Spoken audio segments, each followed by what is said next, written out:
Okay guys, welcome back to task 2. We're going to pick up where we left off yesterday. Some of you, if you closed your tab, realize that this doesn't save, which is kind of what we talked about yesterday. This is why we're writing stuff down on the last page. So you should have yesterday been going through, and I'm just going to fill in my picks. Yours are going to be different, and that's okay. And as you fill in these, remember we were looking at the info button and we were using this statistic right here, and we were putting all of these stats in our frequency table, right? Their points per game. How many points do they score in a game? That's important. So as we continued picking these, the one thing I said at the end of class is don't forget there is a bottom section too. So when we're down here, there are more games to choose from as you're going through. At the end of this, I'm just going to pick random ones real quick. At the end of this is all that should be filled out. Right there. Skip 1, 2. This is what should be filled out.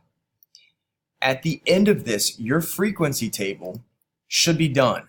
You should have 64 total tallies in this box right here. Obviously, I do not have 64 yet. I didn't finish. Once you're done, you've had 64 tallies, and you've picked all of these teams to this point. What you're going to do next, where is this at? Here it is. What you're going to do next is you're going to make a histogram.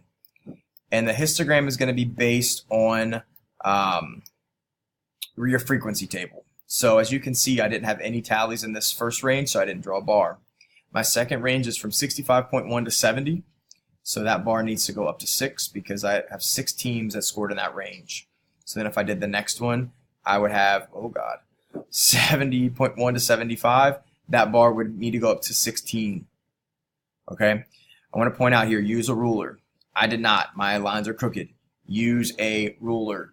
Okay, this is your test grid. It's a project. We want this to look nice and neat, so use a ruler for this. The last thing I'll say is as you continue through this, just make sure that you're writing down everything on the last page of your paper.